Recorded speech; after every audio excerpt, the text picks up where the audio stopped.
This episode of the Future of Work podcast is brought to you by ServiceNow. Today's workforce expects consumer-grade service experiences, but HR is too busy manually responding to repetitive employee inquiries, leading to lengthy resolution times and frustrated workers. With ServiceNow, you make service delivery more efficient for HR and provide fast, personalized employee service, even for cases that require action from other departments. This year, Forbes also named ServiceNow the world's #1 most innovative company. I've also personally known Pat Waters, who's the Chief Talent Officer at ServiceNow for several years, and I'm always impressed and inspired by the work she's doing in the HR space.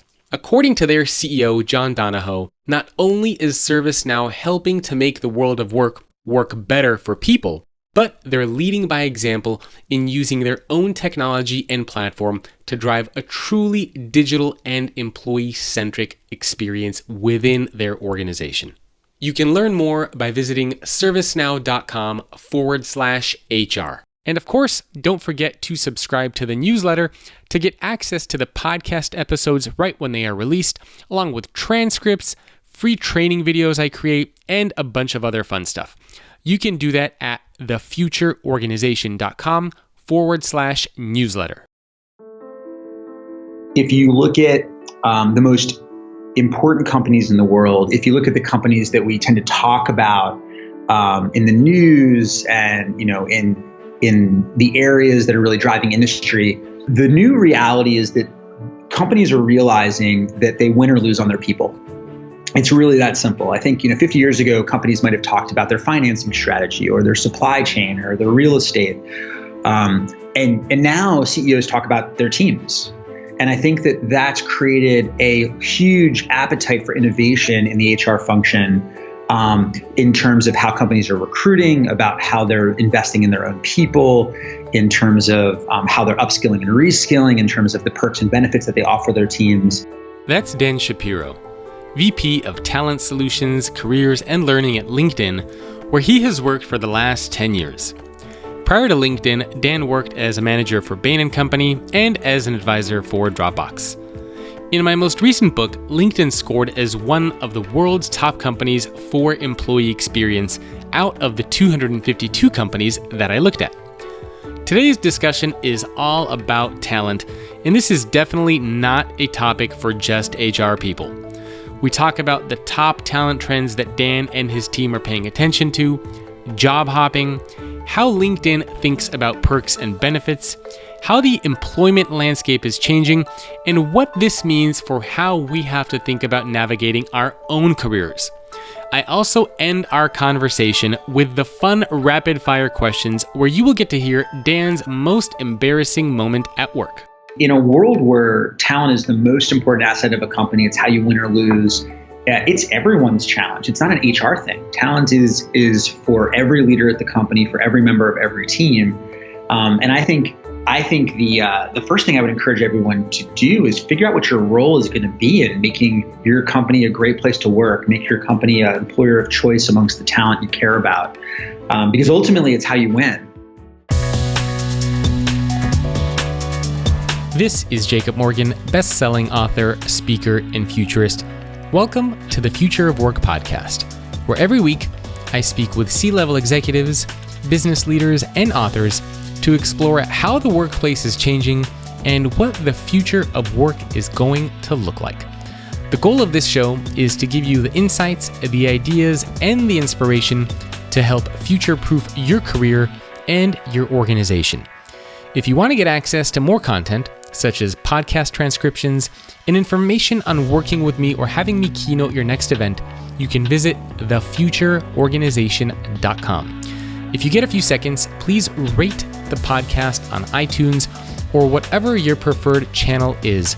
It really helps the show, and I personally appreciate it since the podcast does take quite a bit of effort to produce. In case you are interested in sponsoring the podcast or working with me, my email is jacob@thefutureorganization.com. Lastly, I launched a new community called The Future If, which is a network of business leaders, authors, and futurists, some of whom are podcast guests, who explore what our future can look like if certain technologies, ideas, approaches, and trends actually happen. Each week, we explore a new topic, which ranges from autonomous vehicles, AI and automation, leadership and management, biohacking, and anything and everything in between. If you want help figuring out hype from reality and are interested in having deeper conversations about the future, then I encourage you to visit thefutureif.com. Thanks for coming along on this journey, and I hope you enjoy the Future of Work podcast. Hello, everyone. Welcome to another episode of the Future of Work podcast. My guest today is Dan Shapiro, Vice President of Talent Solutions, Career and Learning at LinkedIn. Dan, thanks for joining me. Pleasure. It's great to be here. So I have tons of questions for you because I was looking at your LinkedIn. I looked at a report that LinkedIn recently released. You've done acquisitions of Lynda and Glint. So I have tons of things I'm so curious about. But before we jump into anything related to that, why don't we start with some background information about you? So how did you get involved with LinkedIn and what do you do there? Yeah, so I run the products for all of our talent businesses. So that's how companies use LinkedIn to recruit, how they leverage LinkedIn as a learning platform, and also how members of LinkedIn use LinkedIn to find jobs. So I get to participate in all those different products, and it's a fantastic space to be in. It's super mission driven, which is something that really matters to me. And I joined LinkedIn about 10 years ago. We were a company of only about 300 people. And before LinkedIn, I'd been a consultant at Bain & Company and had found the power of LinkedIn as a place to learn all sorts of things about what's going on in industry. And so when I thought it was the right time to leave consulting, I contacted or tried to reach out to people that I could get in touch with at LinkedIn, and because I love the product, and found my way here. Very cool. And so what do you spend all of your time doing now? Or what is a typical day like for you at LinkedIn? It really varies. Last week, we had a wonderful week. We host our Talent Connect conference, which is an event we put on once a year. About 4,000 leaders in the space of talent, recruiting, learning, diversity and inclusion, talent analytics. They all come together at a conference that we host, and we got to share with them a bit about the things that we've been building as well as the roadmap ahead. And it's just a wonderful time to hear from our customers about what matters to them, what we're doing that's resonating, what we can do to improve. So it was a really fun week. And actually, we hosted it at the Anaheim Convention Center and got to take everyone to Disneyland for one of the evenings, which was really cool. Wow, very nice. So so aside from doing these types of conferences, do you have a typical routine that constitutes your day, or is every day just something different? That I find that it's better to cater at least my own schedule to whatever's needed at the moment, and sometimes if we're trying to figure out a particular part of our product roadmap, and we're spending a lot of time with users, with the design team, with the engineering team to figure out what we're going to build to meet the needs of our members and customers. And in other cases, be spending a lot of time with clients, meeting them around the world, whether it be here in the US or in Europe or in Asia. And I really love the fluidity of the job because we get to work on such sort of global scale problems. And depending upon the task at hand, I try to make sure that I'm working on the things that matter most. And can you give us a bit of background information about LinkedIn for the few people that might not be familiar with it? You mentioned 10 years ago you had 300 people, and you originally just started off as kind of a networking site for business, but now you have ballooned into so much more than that. So where is LinkedIn now? How big are you guys, and what space are you currently in? So LinkedIn currently has over 575 million members around the world. We're the world's largest professional networking site. And we really are the brainchild of Reid Hoffman, our founder, and his founding team. And about 10 years ago, he wrote a book called The Startup of You. And the core thesis of the book was that in a world where we've moved beyond this idea of lifelong employment, it used to be the case that people joined a company early in their career and they sort of stayed with that company for most of their career. And if they put their head down and did a good job, then they would continue to progress. We moved from that world to a world where it was really in the hands of each individual to figure out how to navigate their own career. And so Reed started asking questions around, well, what are the best practices of managing a career? And how could we build a platform that helps people do that through the internet and through software? And so things like, well, you should have a profile. You should be able to build a brand. You should establish relationships with people that you've worked with and nurture those relationships. And sort of the idea became that LinkedIn was this platform for professionals to join and start to run their careers much like a startup would think about building their own businesses.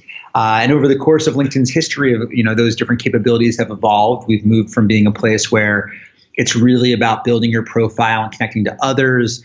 It's become a platform for consumption of what's going on in your industry and in your network. It's been a platform for understanding when the people that you've worked with changing roles in their careers, or if something is happening in their industry that you should be aware of. And it's really become this global phenomenon of the space where professionals come together to help each other on things. And then as a business, we use that consumer platform to build really great businesses, mostly around helping companies connect with individuals. Our talent business, which is the largest business at LinkedIn, is mostly oriented around helping companies hire great people. And we have a great sales and marketing business as well, which is around helping companies engage with customers and leads to build their businesses. And how many people do you guys have now? As an employer? Yeah. Yeah, I think a little more than 12,000. Wow. So you went from 300 10 years ago to 12,000 now. That must have been quite a change to see, because you were there that whole time. You saw that growth. What was that like? It's been fantastic. I think that what's amazing is what hasn't changed. I'd say the focus on the mission of creating economic opportunity for people hasn't changed one bit. I think the culture, the sort of the tenets of the culture are still as crisp, and we're as true to them as we were back then. But of course, as you get bigger, sort of the way that the organization comes together and the way that you run the company scales, but the sort of the principles that we operate by and the thing that we're focused on in the world, I think has been amazingly consistent over the 10 years that I've been here. What is it like to work at LinkedIn? So I actually had Pat Waters, your former CHRO, as a guest on the podcast. I think it was last year. And I was at your offices. We did a little video down there and I toured some of the space, and it was pretty interesting to see the inside there. But, Bay Area, a lot of people think of LinkedIn, cool Bay Area company, free food, free perks, massages, like Pinocchio's Island in there. But what is it really like to work at LinkedIn? Yeah, I used to describe my common state of being at LinkedIn as tired and inspired. It's the kind of place where people work really hard because they're so connected to the kind of work we do here. Last year, the team that I work on, we got 4 million people jobs, and we take the impact that we can have on the world incredibly seriously. And people work really hard as a result. And I think that this mix of really always giving your best, and partially not just because of the purpose of the company, but just by being surrounded by such wonderful people. I think LinkedIn has done an amazing job as we've grown to been true to, we want to be a place where people love coming to work. Actually, we can talk a little bit about that in a little bit around our acquisition or intent to acquire Glint. But LinkedIn's a place where you're inspired by the work and you're inspired by the people around you. And I think as a result, people work pretty hard but we also know how to have a good time. And so I think it's a real environment that celebrates our successes and make sure that people take a time to enjoy the progress that we've made. And what about some of the things that you guys offer for your employees? I'm sure listeners would be very curious about, are there any unique perks or benefits that you offer? Any unique programs that you have for employees? Is it mainly an open floor plan? Do people get free food? I know some of these questions might sound a little funny, but interestingly enough, for a lot of people that have never been to LinkedIn or don't know what it's like to work there, I think they would find it very fascinating to understand what it's actually like to be an employee there. So anything that you can share about kind of the inside of LinkedIn would be awesome. Yeah, well, maybe I'll share three things. One is every 2 weeks we have a company all hands hosted by our CEO, Jeff Weiner. And it's just a really wonderful chance to make sure that everyone's able to hear directly from him what's going on in the business, what matters to him. And usually it's accompanied by some deep dive of some area in the company that you might have heard of, but maybe you're not that familiar with. And I just think that that kind of investment in making sure that everyone knows what's going on is so important. So that's one. We have a thing called In Day. Once a month, people are encouraged to clear their calendars and invest in themselves, invest in their teams. There's usually a theme associated with it. The theme actually tomorrow is an In Day is learning. And so there's all this friendly competition going on right now within LinkedIn of which teams are going to learn the most as measured by watching LinkedIn learning content. And their executives are sending around the videos of what learning courses they've found most interesting and have been valuable to them. And it's a really important part of our culture of taking time out to invest in yourself, connect with the people around you, which I've always really enjoyed. And then maybe just in the area of perks you mentioned, we have a program where every employee every year gets a budget of money to apply towards any number of things that help make their life a little easier. It could be towards, like a babysitter, or if you're really into some kind of physical activity. But it's sort of it's a little bit of self-directed perk that every employee gets to do. Very cool. I love the self-directedness of it, because essentially you get to choose instead of having the company pick for you. And I heard that you guys also have two things. I don't know if you still offer them or if you ever did. One was that you guys had a LinkedIn incubator, so kind of like your own internal startup where people pitched ideas and get funding for those. And I heard you also have a program where you can take out an interesting person for coffee. I don't know if are those two things still going on, or were they ever going on, or were those just rumors? Well, we have a pretty robust hack day. I might call it a program. It's just part of the culture that pretty frequently different engineering teams sponsor hack days, where any number of the company, even technical and non-technical, can pitch their favorite idea in an area. We recently had one about hiring, and there was just amazing ideas that people came up with around how to make hiring easier for the person that's trying to fill a role as well as for the job seeker.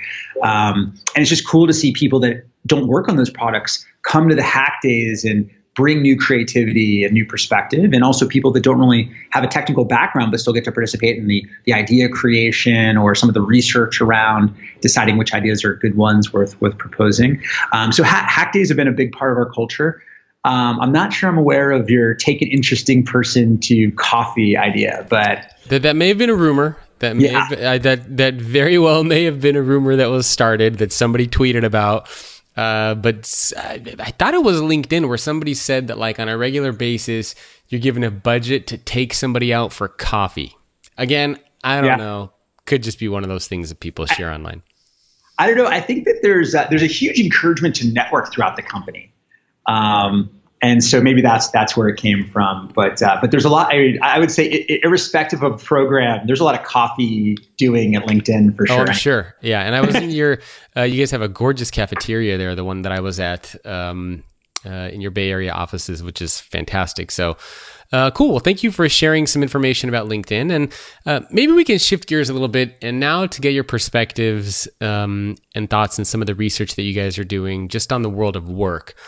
And you touched on this a little bit earlier, but I'd be really curious to hear your perspective on how you think employment has changed. Like, when you think about work today versus work 10 or 20 years ago, what are the things that you think have changed the most?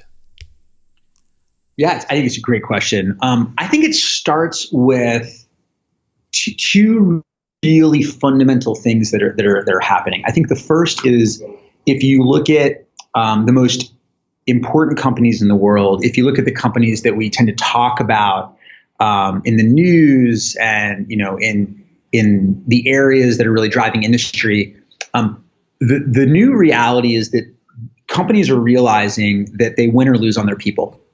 It's really that simple. I think, 50 years ago, companies might have talked about their financing strategy or their supply chain or their real estate. And now CEOs talk about their teams. And I think that that's created a huge appetite for innovation in the HR function, in terms of how companies are recruiting, about how they're investing in their own people, in terms of how they're upskilling and reskilling, in terms of the perks and benefits that they offer their teams. There's just a new focus on how to help people really thrive at work, which is so different from if you zoom back. I like to be sort of a historian of business, and if you zoom back 100 years to sort of Taylorism, Taylor was this guy that said that the way you drive efficiency at companies is you measure every step in the process and you try to show someone how to do something in 4 seconds instead of 5 seconds. It's just such a top-down view of how business gets done. And I think we're now entering a world where companies realize that how each person shows up at work to do their best work, how they feel at work, how they feel connected to the people around them is part and parcel with just doing good business. Couldn't agree more. And by the way, fun fact I forgot to mention, in my recent book on employee experience, I looked at 252 companies around the world to see which companies do an amazing job of creating great employee experiences. And LinkedIn was one of the companies that scored near the very, very top of that list. So clearly you guys are doing something there that is working. Yeah, well, thank you. No, we have, LinkedIn really has this culture of caring about their, its employees. And I think that it's just part and parcel of who we are. So it's great that it comes through.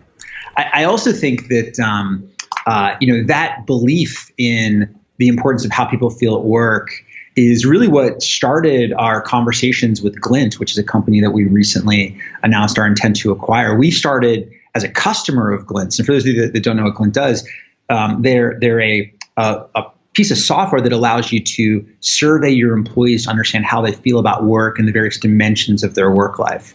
And so then companies can look at that information, track it over time, and not just understand it at the corporate level, but cascade those insights to various leaders of functions all the way down to frontline managers, so that everyone up and down the chain can understand how the employees feel about their particular part of the company. And so we started as a customer just using this to help us track and measure our success as an employer in creating that kind of experience for our teams, as well as how we're delivering against our culture and our values. And we got to the point where we realized this is something every company in the world should do. And we were seeing Glint as a company start to thrive, and it seemed like a just natural partnership with the other things that we're doing in the talent space, around insights, around learning, that we think is just a modern best practice for companies. And so we're incredibly excited about that announcement and about what's to come. Yeah, I'm quite excited about it as well. I worked with Glint a little while ago, so I'm familiar with the company. Great group of people there, so I was excited to see that you guys are teaming up. You mentioned that people are the number one asset, and now a lot of organizations are realizing this and trying to embrace this concept. Is there anything, basically, why is this happening? So what is forcing organizations to all of a sudden take a step back and say, hey, you know what? We really got to think more about the employee experience and engagement and all this sort of stuff. Did something happen over the last couple of years that's now forcing us to have these conversations? Absolutely. I think there are two things. The first is democratization of decision making. If you look at companies 100 years ago and you asked what percentage of the company, what percentage of the employees of a company are really making day-to-day decisions that chart the future of the business, it would have been very small. It would have been a couple executives that oversaw a huge factory, yep, or a railroad or a farm. And we've moved to a place where we have an enormous portfolio of information workers that are on a day-to-day basis making really important decisions that ultimately drive where the company is going. And so if any part of that process fails, if the decisions that you're empowering people to do aren't the right ones, then you're going to lose in your market. Now, and the alternative of not giving them that decision-making power means that you become a slow company, which is worse than a company that can't make good decisions. And so I think that it really stems from this idea of companies are getting to the point where most of their employees need to be empowered. And so then the question is, well, how do you set someone up to feel empowered and do their best work? And it has everything to do with, well, how do they team up with others? How do they feel about coming to work in the first place? Do they feel connected to the mission and the purpose of the company? Are they going to make decisions with real care for the outcome of what happens to customers? All those things really start to play a role. And I think we all recognize that, there's everyone needs to be in their own personal way of being at peak performance, and it drives business outcomes. I know that you guys also collect a ton of data. I mean, you guys probably know more about the world of work than pretty much any company out there, because people are finding jobs, they're learning new skills on LinkedIn, they're networking. I mean, it's just crazy the amount of data that you guys have. And not to put you on the spot, but I'm curious, are there any stats or interesting pieces of data that you think listeners of the podcast need to know based on some of the stuff that you're seeing through your platform? Absolutely. So maybe I'll start with some things that wouldn't be surprising, and then share a few things that might be. So I think everyone who reads the headline sees, and there's a recent headline around there being more job openings in the U.S. than has ever been recorded from prior data, even more job openings than people looking for work in some categories. Which is crazy. I saw that headline and I found that to be very interesting, actually. Yeah, well, and I think we see the same dynamic in our own data around the labor market is tightening. The labor market is tightening specifically in areas of important skills, and that those skills tend to be localized. So what's in demand in Cleveland is not going to be what's in demand in Houston or in San Francisco. And so it really is a local phenomenon, not a global phenomenon. But what's interesting that most people don't recognize is that the area that we see as having the largest skill gap is soft skills. And we all love to talk about the technical skills that we're trying to make sure our educational systems are built around, whether it's in STEM, it's preparing for jobs in computer science or machine learning and AI. But increasingly, business is a team sport, and soft skills are the capabilities required for teams to function in healthy ways. And so we're seeing a very large trend towards companies trying to find people that are really great in team environments and really great connecting with customers and other constituents. So when you say soft skills, so I hear a lot about empathy, self-awareness, communication. Are these the type of soft skills that you're referring to, or are there other specific ones? Yeah, I think that those are great. Communication both orally and in written form, the ability to connect with someone, to understand what they're going through, to empathize, to be able to problem solve with them, come up with a joint solution, things like negotiation. So all of those things about how people work together has never been in such high demand. And I think it comes back to this idea that no one gets their job done alone anymore. Yeah, I couldn't agree more. Okay, so that's that stat. What were some of the others? Well, I think that the other thing that we see in our data is the specificity of the roles that people are going into. It used to be the case where companies would hire for very generic roles. They would say, "I'm going to hire engineers or software engineers," and now we're seeing an increased fragmentation in the way that companies are thinking about what they're hiring for. They're hiring for specific languages. They're hiring for specific prior engineering experience. They're hiring for someone that's done it before. And I think it's making it even harder for the recruiters of the world to meet the needs of what people are asking for in the business, and doing it in an environment where skills are becoming harder and harder to come by. And maybe something specific to in the category of HR is there's a huge surge in the number of analytical professionals going into the talent space. HR as a discipline is really becoming digitized and modernized around analytics, and it's happened in the last 3 years in particular. We've seen a 3 to 4x increase in the number of talent professionals that are adding analytics as a core skill in their profile. And it's backed up by just the fact that the executive suite is asking for answers, because the executive suite understands that whether or not we do well in our industry is really going to be based on our people. And I need to know whether the people I have are the people that are going to get us to where we need to be from a strategic perspective. Yeah, the data space for HR is completely blowing up. And I have a bunch of questions about that too. But maybe before we jump to that, are there any other data points or highlights from some of the research that you have done that you think we need to share with the listeners, or should we jump onto something else? Well, maybe, I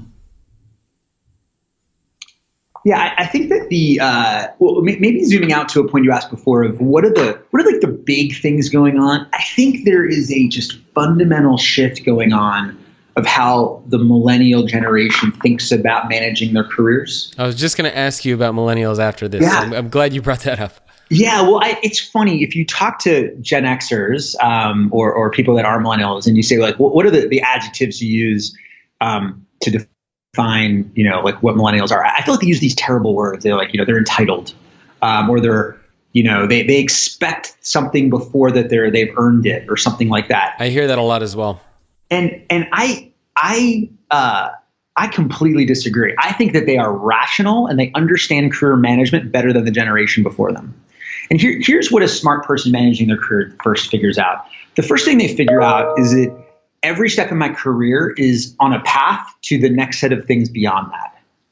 And so when we're sitting down with a millennial and, we're interviewing them and they ask a question like, well, what are the jobs after this one? The response I often hear is they were already asking about a promotion before they've even started up for their first day. But actually what they're doing is they're career pathing. They realize that the job I get now impacts the job I get later. They're asking about what am I going to learn and who am I going to learn from and who's going to be my mentor. And the reason they're asking those questions is they know that if they learn the right things from the right people, then they're going to have opportunities in the future that are going to be different for them than it might have been otherwise. And they also recognize that, you don't go to work for a paycheck. People come to work to, of course, earn for themselves and their families, but also in many cases to make sure that their work fits with their life and that they're contributing to something that they find personally meaningful. And so I think that all of these things together actually point to a generation that just understands their career better than the generations before them. And so then they're asking questions to make sure that they're guiding themselves in the right path. So my recommendation always is to embrace it, recognize that what they're doing is really in their own best interests, and they're trying to just live the most fulfilled life and career life that they can. Part of me also wonders if that's also something new. Like, if you were to think back 10, 20, 30, 40 years, do you think that when people were looking for jobs, this whole idea of meaning and purpose was really there, or was it really just about making money and providing for the family? Because it seems like purpose and meaning is everywhere now. Like every company's talking about it. It's all over the place. I haven't seen anything like this before. So part of me wonders, is this a new thing that we're starting to see? Yeah. I think that it's a great question. I think every generation learns from the generation before them. And, I think a lot of people in the millennial generation look at the people that they know around them and see many of them who went to work to earn a living but didn't love what they did. And I think that if I think about my own parents, one of the things that they always used to tell me is, love what you do. And I don't think that was, a random thing for them to say. I think it's because they saw people that were around them that didn't, and they saw what an impact on your life it could have to really find your calling in some way. And I saw this firsthand as well with my family. My mom used to come from work crying and very upset, and she made a career change midlife because she took a job purely to, make money and provide for the family. And then I saw that and I was like, man, that really sucks. So thankfully she was able to make a change, but you're right. I saw that firsthand. Well, we've done some research on this idea of career sleepwalking, which is there's a whole population of people, as large as 40% of certain categories where, it's people that are in a role and just don't know how to get out of it, even though they're not sure it's what they really want to be doing. Yeah, that's and we see it on the platform. There is a ton of window shopping on LinkedIn for careers. People go and look at jobs that are either different by industry, different by function, different by location. Like as a crazy stat, 22% of people on LinkedIn say that they really fell into their current job versus actively choosing it. Wow, 22%. That's a huge number. And another 23% say that they feel like they're on a treadmill going nowhere. And if you sort of marry that with, the crazy thing about that stat is if you marry that with this idea of a skills gap, there are people out there that aren't in a place that makes them happy or fulfilled. And there are employers out there that can't find the people they're looking for. And I feel like there's just a role to be played. And I think LinkedIn is trying to play a central role in this of giving people an understanding of what their options are or what their options could be if they invested in certain things in their own capabilities to get to the place where they're happy, where they're earning the way they need to, where they're connected to a cause they care about, where their work and their life fit together in a way that makes sense for them. There's just so much to be done in this space to make people's lives better. And ultimately, we all know, I mean, this is sort of where we started the conversation, that when people are at jobs that they love and where they're connected to the mission, they just do better work. Absolutely. Couldn't agree more. Well, for people listening to this, let's say they are one of the sleepwalkers or they are one of the people who feel like they're on a treadmill going nowhere. Because I get emails about this all the time about people that are making career changes. They've quit their jobs. They're trying to do something else. I mean, what advice would you have for somebody that is either on this treadmill or is kind of just sleepwalking through their career? Any suggestions? Yeah, I would suggest two things. I think the first is reach out to your network and go have coffee with some people that are doing other things and see if something feels more closely in line with what you're looking for. Because A, you're going to learn a ton from the people you know, and B, if it turns out that sounds interesting, getting a new career, making a career pivot is often best done through a connection. So that's sort of the first thing. I think the second thing is there's some really great LinkedIn learning classes about this, about figuring out your next career move or taking a change in your career. There's some really wonderful resources on LinkedIn and more broadly in the internet of how you start that process. But I would really encourage people just to, go have coffee with people they know and start exploring a little bit. And now let's take 90 seconds to hear from our sponsor, ServiceNow, and their Chief Talent Officer, Pat Waters. Every company has an employee experience, those intentional and those organically created. For CHRO, you start by crafting your vision and you look at those moments that matter.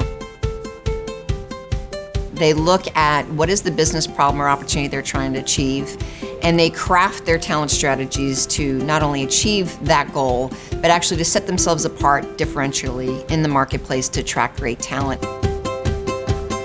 What I like to look at with my peers is how do you automate the processes that are repetitive? How do you create insights into tools and technology that allow me to think ahead, not 2 steps, maybe 5 steps? How do we create tools that create less friction for me as an employee that makes me free up opportunity and time to do things that I love to do? That is changing the way people do work. CHROs are helping redefine how talent works today. The benefits of intentionally crafting an employee experience is high. It's retention, it's engagement, it's better productivity, it's unlocking discretionary effort. So if you free up some of my time, and I'm excited about my job and my work and collaborating, then I'm going to use that extra cycle to help others be successful. If you don't do that, you will lose that talent that you crafted for such a long time. The most successful CHROs today are looking around the corners, and I can't wait to see what they find. If you want to learn more, please visit servicenow.com/HR. And now back to the podcast. Yeah, part of it is, I don't want to say tough love, but it kind of is tough love. It's sort of like if you don't like your situation, nobody's going to change it for you but you. So if you feel like you're sleepwalking and you don't like your job, or you feel like you're on a treadmill going nowhere, you got to get off the treadmill. I mean, like you said, you need to take accountability over it. You need to learn new things. You need to look for new opportunities. You need to network. It's not as if your company one day is going to say, hey, you know what? You look like you're on a treadmill going nowhere. Why don't we take care of everything for you? So there's got to be that level of individuals who want to just take their life and their career by the horns, so to speak, and just do something with it. Yeah, I think you're right. I also think that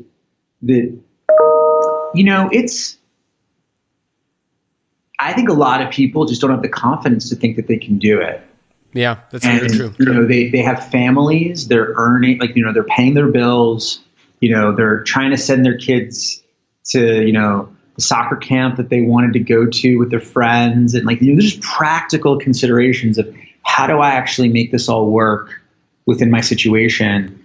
And I think there's a confidence gap that it's possible. And so I think the first step here is not, I don't think it's a motivational problem. I think it's a visualization problem. People need to be able to visualize a path to making change. And I find that the closest thing that they can do is find a friend that's going to help nurture them along the way, and find a role model that can help them understand the steps that they need to start taking. I love that. I mean, the visualization piece is crucial. I mean, when you mentioned that, I immediately thought of chess.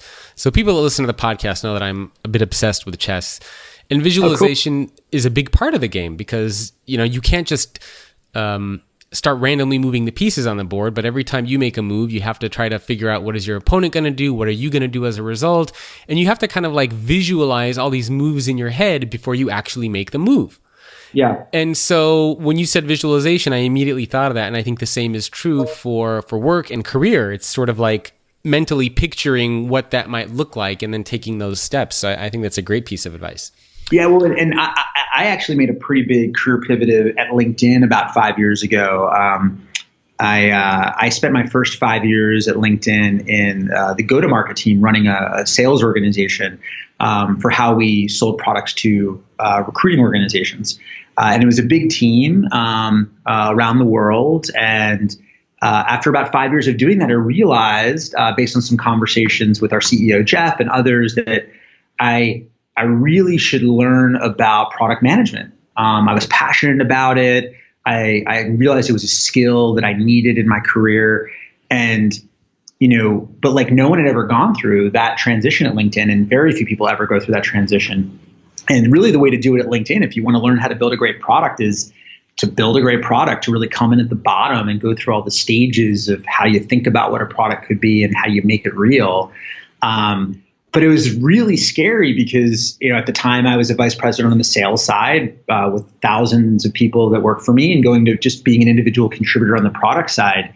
And I found two things in that moment super helpful. One was talking to people that were in the job that I wanted to do to start to feel like I could do it.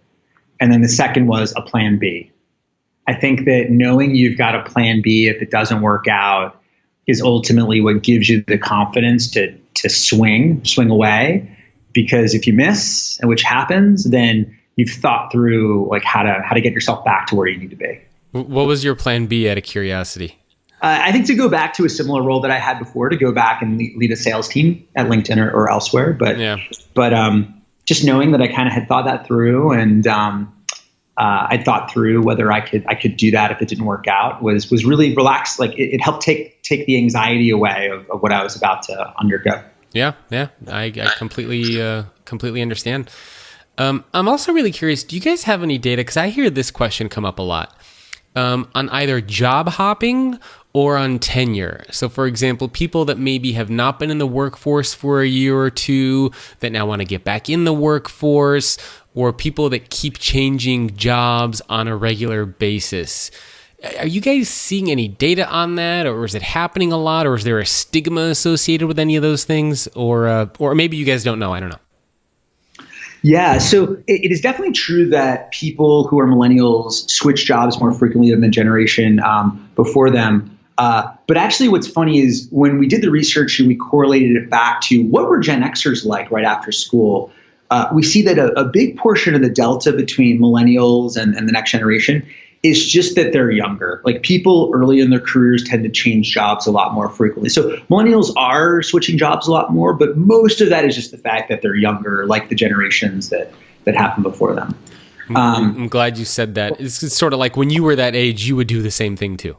Yeah, and not quite to the extent, but I also would say I feel like the pendulum is going to swing back, because I think that we've moved from a stage of lifelong employment, you spend 40 years at a company, to, wow, I probably need to switch jobs every 2 years. And I actually think need is the right word here, because people think it's optimal to their careers to switch jobs because it's how they learn the fastest, it's how they find new opportunities. And I think companies are recognizing that and making it more attractive to stay, making it easier to move within the company. I think it's going to be a huge trend, because ultimately the right thing for a person to learn as much as possible and for a company to get as much value as possible is not for people to leave their company every 2 years. Like you should come to a company, you should do a job, you should find a new opportunity at that company, take what you've learned, apply it to the new situation, maybe learn some new skills in the process.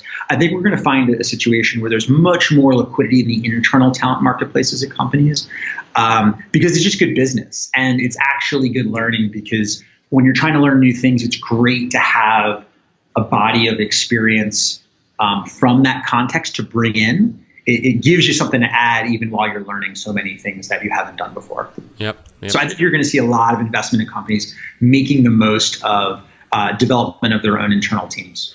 Yeah. I mean, I think we're starting to see that now, because it's kind of sad to think that people feel like they need to leave their company to go to another one in order to grow. Like that just to me sounds morbid. I mean, you should feel like you can be part of whatever organization you're a part of for a long time and learn and grow new things. And unfortunately, as you mentioned, most people just don't feel that way. Well, and most companies aren't. I mean, I think it's that most companies aren't set up to facilitate that process for their employees. And if you think about, is there a process by which people raise their hand and say, I'm ready for my next venture at the company? And then how do I do that in a way that's okay with my manager? You don't want to get your manager mad. Totally. But I think that we're going to move away from this. I think we're going to move to a place where employees are given the freedom to explore opportunities at their companies. And in fact, I think managers are going to be rewarded for building teams that go on to leave their team and do great things elsewhere in the organization. We actually do this at LinkedIn. Like one of the big questions we ask oftentimes when leaders are promoted is, what members of their team have gone on to do amazing things elsewhere at the company? And I think it's one of these really foundational litmus test questions of, how are they a great leader if they're not creating a diaspora of leadership elsewhere? So you look at that internally at LinkedIn. Mm-hmm. Interesting. I bet most companies listening to this do not do that. Which I think is a huge mistake. And I always talk about this idea of great managers and leaders believe that their job is to help create other successful people. But most organizations don't actually have that as a metric. They don't track it. They don't pay attention to that. So I'm glad to hear that you guys are actually looking at that and that that's happening inside the company. Well, it's a good sort of theme, because I think that you learn a ton about companies if you watch promotion conversations and you see what questions get asked.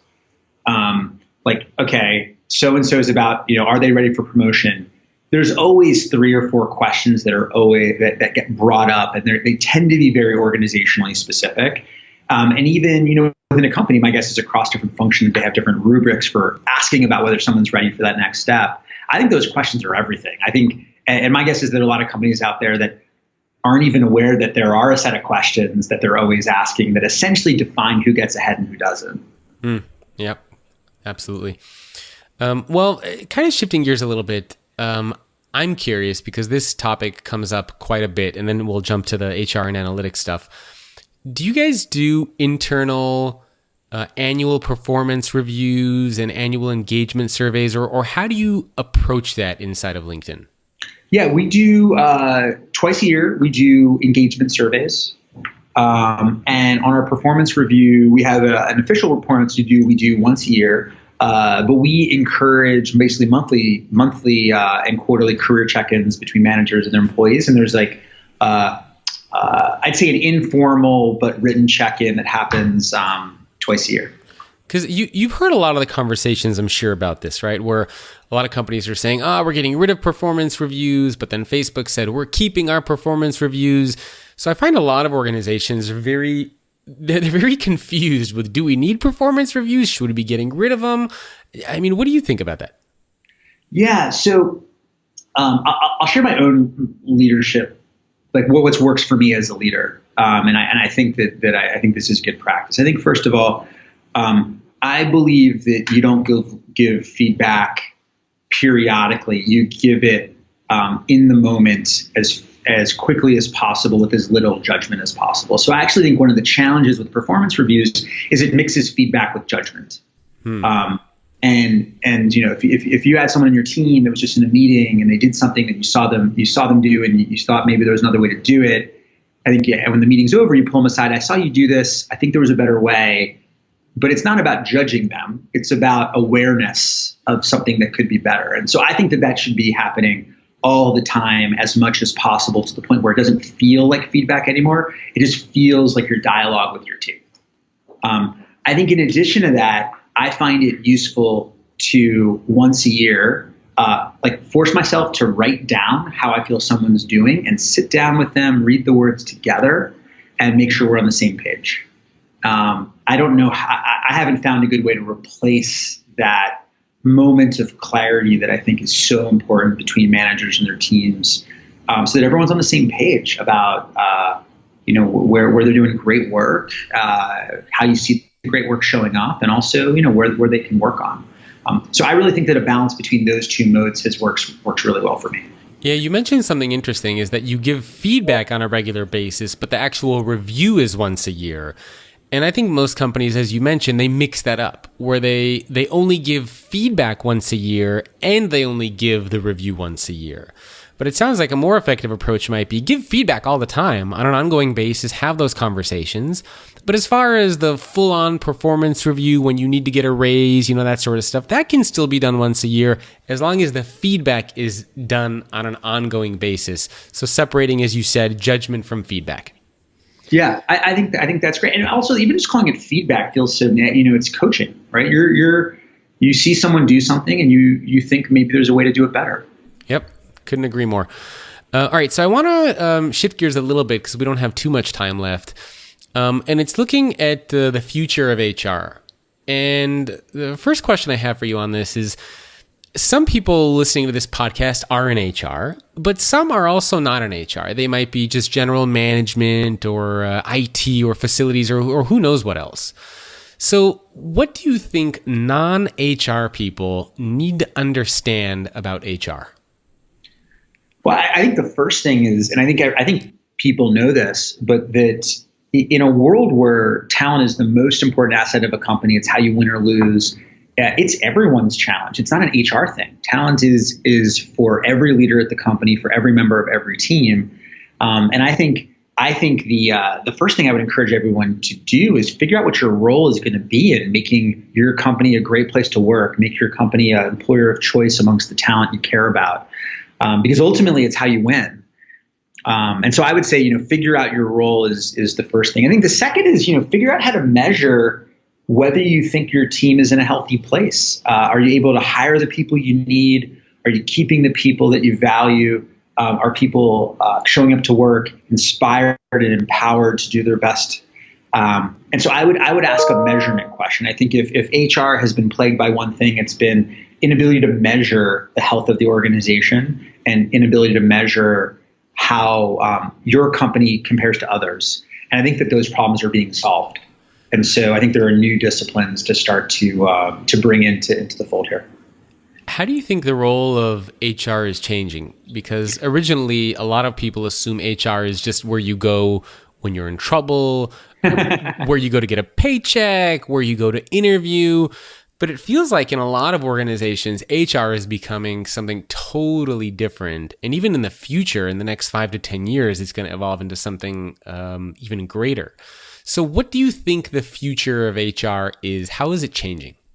Yeah, well, I think the first is it's way more tech enabled.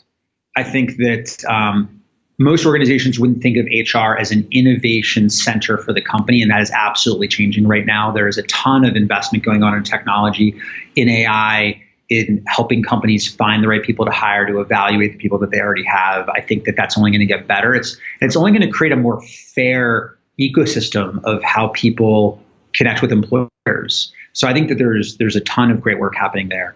I think also you're going to see an increasing focus on the world of diversity and making sure that organizations are building diverse teams, because the research couldn't be clearer. Diverse teams outperform those that are more one-dimensional, and in whatever characteristic you're talking about: behavioral diversity, demographic diversity, cultural diversity. And so I think that's a big lens. And then I think there's a whole slew of things that will happen in different parts of HR. To be honest, in recruiting teams are starting to look like sales and marketing teams. It is about building your brand. It's about reaching out to the talent that you want to recruit in, not just the ones that reach out to you. There's a much more proactive approach that's occurring in recruiting. And I think you're going to see a similar, and then the other side of that is, I think you'll see a move where companies start to think about hiring and development as two sides of the same strategy, where these build-buy decisions will start to occur more as one conversation than today, which tends to be splintered across the silos of HR between learning, development, and recruiting. Really, they all report to the head of HR, but they often are doing their own thing. So I think there's a whole bunch of things that are going to happen. Ultimately, what it's going to translate is to better experiences for employees and faster ability to get the talent that companies need to build great products. Hey, let's hope, right? I mean, that's, I think we're starting to see that as well. And I think HR is actually a very exciting space to be in right now. Analytics, the people analytics, the data side of HR we mentioned earlier is really booming.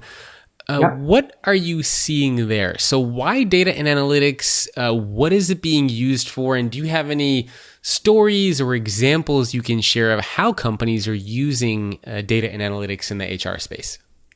Yeah, well, let's start with why it's happening, and it's happening for two very simple reasons. One is executives are asking more questions. Back to this point of I win or lose on my people, and whenever a conversation comes up around how we're competing, the natural questions are going to be how do we know how we're doing, and what's the measurement that we're using to track our progress? So I think there's a ton of questioning that's happening, which is guiding all of this. And then the second thing is availability of data. I think that organizations used to have HR systems that wouldn't talk to each other and definitely did not integrate with business outcomes. It was really hard to figure out how your attrition rates were tying to your sales performance, or how your employee satisfaction was tying to safety. All those things are starting to get to a place where the systems are able to talk together, so you can just ask better questions. And then finally, through LinkedIn, and I would say we have the leading data set in this category, companies are for the first time getting access to information outside of the walls of their organization, so that they can ask questions around how do I decide where to open my next office based on where the talent is and where supply and demand are out of balance. If I need to go build a new talent pool in a skill that I don't have, is my brand already strong amongst those people, or am I basically starting from scratch? If I need to build a team of robotics engineers, how much of that can I fund through internal teams of people that are already there, and how much do I need to acquire from the outside world? We're getting to a place where all of that information can be available in a real-time way for organizations, and it's going to let them move faster, and it's going to let them switch from a world of making decisions based on gut instinct and moving to a world where it's really data-driven. Which is, I think, as you mentioned earlier, something that the CEO wants, something the CFO wants. I mean, all the executives want it, right? I mean, if you can have data about the decisions that you make, that's hugely valuable. Well, here's an example just to bring it to life that I love. So Intel was building out some technical capabilities in Europe, and they were using our new Talent Insights product, which essentially allows HR teams to analyze data about labor market and talent pools around the world based on LinkedIn data. It's all anonymized It's all done in a way that respects privacy, but it really gives aggregate insights in a powerful way. And they were trying to figure out where to put an office to hire technical talent and how to market to those people. And what they realized is that there was this really rich pool in Krakow, Poland. Then realized that there were 5 employers that had the exact talent they were looking for, and they were the kinds of employers that they thought Intel could actively recruit from. And so they bought billboards outside of the offices of these companies and instantly changed the pipeline of talent they were able to recruit. And so, think about it, like here's a company that used the world's richest labor market data of billions of data points to buy billboards in exactly the right locations to hire key people. And it's like, it's everything from how the CEO does their job down to specific tactics that the recruiting team can do day to day just to help hire the right people. Yeah, that's a great story. Are you aware of any interesting stories or examples of how companies are using people analytics internally, like with their own data? Well, I think Glint is really leading the way here. And I think the best practice is around how do you tie employee engagement to business outcomes? How do you start to build a business case for understanding what would it mean to make employees happier at work? And I think what companies are finding very clearly is that it's just good business investing in your own people. And I think the tighter that each organization can tie how their people feel to the health of the business, the more they're going to invest. They're going to invest in the right places, and they're ultimately going to have a win-win for their customers and their constituents. So I think that's one big area. The other is companies are really investing in just understanding the skills of their own people in a richer way. It's amazing, or at least I find it amazing, how often I talk to heads of talent that struggle to understand who they have and what those people are capable of. And so we've built a number of products that give them skills insights into their own employees. And then what they're using that for is to figure out how to drive their learning agenda. So given the most important capabilities at the company and the skills that we have and what the strategy is, like these are the 5 areas where we're really going to double down on education. And that's digital education as well as in-person education. How do you, I hear this question a lot too, how do you tie the engagement stuff or the employee experience stuff to ROI? Because I'm sure you get this question as well, right? I mean, companies say, well, why should we be doing this? How do we actually tie it to ROI?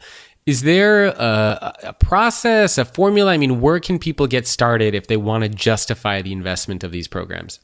Yeah, well, normally, or many companies, and Glint is a software platform that facilitates this, they have a piece of software that collects survey data from their employees to understand how they feel.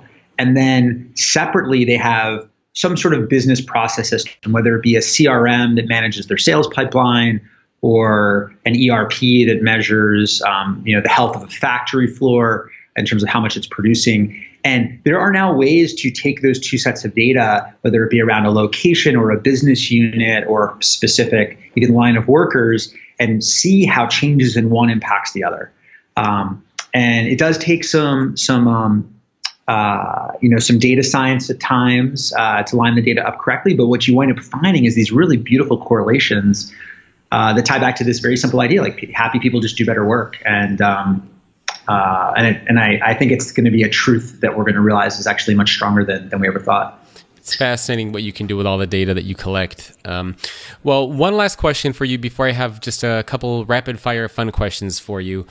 And that is the future of LinkedIn, because a lot of people are curious about this. You acquired or in the process of acquiring Glint, hopefully, lynda.com. I mean, you guys have changed quite a bit. What do you see LinkedIn becoming? Because it's so much more nowadays than just a networking site. What's your plan for world domination? Well, our vision is to create economic opportunity for every member of the global workforce. And we really mean that. What would it mean to help over 3 billion people? That's the number of people that work for a living as part of their day. To help them achieve more in their lives by finding that great job, being better at the job that they're in, figuring out what their career path's going to be. And then the flip side of that is helping the other side of the marketplace, the employers, to find amazing people. And we just think that based on the data that we have and the trust that people put in us and our brand, that we think we can become this marketplace and really this community. When you talk to Reid Hoffman or his one of his co-founders, Alan Blue, who I get to spend a bunch of time with. He's on my team with me, he talks about LinkedIn as a place where professionals give and get help to each other. And I think that there's a recognition that we all do our best work when we're working with others and we're helping each other achieve as much as possible. And I think LinkedIn really aspires to make that real. Very cool. It's a very, very noble mission and a noble cause. Well, to wrap up, a couple rapid fire fun questions for you that I like to ask executives. Starting off with, what has been your greatest business failure? My greatest business failure.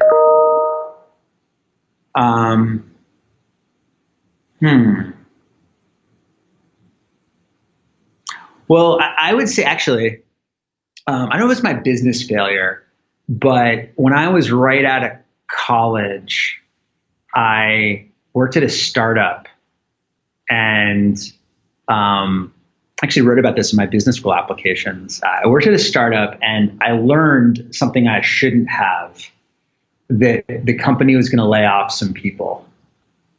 And I was sort of weighing my moral dilemma of, do I keep it to myself or do I tell my friend that who was about to buy a house that he shouldn't buy the house? Oh man, that is a tough. and I wound up telling him, and it created a real problem for the person I learned it from in a bunch of ways. And I think that had I gone, I still feel like I should have kept the secret, even though it wasn't my secret to tell. And it was really painful for the person who confided in me that I broke their confidence. Even though at the moment it felt like the right thing to do for my friend, I think it was a pretty bad decision. Yeah, that's a tough spot to be in. What's been your most embarrassing moment at work? Well, when I joined LinkedIn, we still have a version of this. Every new employee had to make an animal sound in front of all the employees at the all hands. And we don't do that anymore. We do a special skill, which is much better. You can see people with some really amazing skills.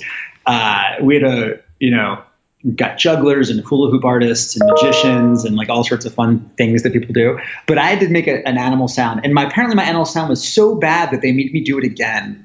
It was I did a dog and I don't know if I got booed or just crickets, and I had to come out with a monkey as a second try. So that was pretty terrible. Oh my God. I was going to ask you to make an animal noise for us, but I won't put you on the spot there and torture our poor listeners.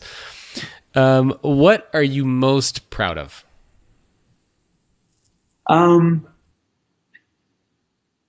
At work, at LinkedIn. Yeah, that's something to be proud of. Definitely. Yeah. No, I guess, are you asking a work question or a life question? Either. Yeah. Well, I think in my life, I think I'm proud of my family. I have these three amazing kids who challenge me every day to be my best. And I'm just so proud of them and how they're growing up, and they're so cool, and every day is a new adventure. So I'm proud of that. I think at work, I really think that LinkedIn has changed the relationship that companies have with their people. I really do. I think that because of the transparency we've built, because people can represent themselves in the public domain on what they have, they've got more power, and we've moved to a world where they've got more fluidity. They can find a job they love. Their employers have to treat them better because they know that they're out in the open and can be discovered by other companies. And if I just compare that to the stories I've heard from my parents and others about what it felt like 30 years ago to be in a job and basically, not having any power in that relationship, we are in a much different place today. And I think that it's only going to get better. I think people are going to have happier work lives and ultimately do better work. And I think that that's really something that if that were my life's work, making people happier at work, I think I'd be really proud of that. All right, last two quick ones for you. What is your favorite business or non-business book? My favorite business book, my two favorite business books are The Innovator's Dilemma. I got to study with Clay Christensen a little bit at school, and I just think it's like such a groundbreaking book. And The Goal, if anyone's read that, it's a book about a factory, also the world's worst love story book ever written. But it's all about the theory of bottlenecks, which I think is really like one of the most powerful concepts in business. And then outside of work, I love The Count of Monte Cristo. So just it's a great book. It's like revenge novel. That's a great one. Yeah, it's a good one. And very last question for you. If you were doing a different career, what do you think you would have ended up doing? Oh, I'd be a teacher for sure. Ah, all right. I like it. Filling out. Yeah. Yeah. I've had a couple executives say teacher. Yeah. Well, Dan, thank you very much for spending time with us. Where can people go to learn more about you or LinkedIn or anything that you want to mention? Yeah, LinkedIn.com, Dan Shapiro, come find me. And I like to share and post things going on in the industry, so feel free to follow. Very cool. Well, Dan, again, thanks for joining me. And thanks everyone for tuning in. My guest again has been Dan Shapiro, Vice President of Talent Solutions, Careers, and Learning at LinkedIn. I will see all of you next week.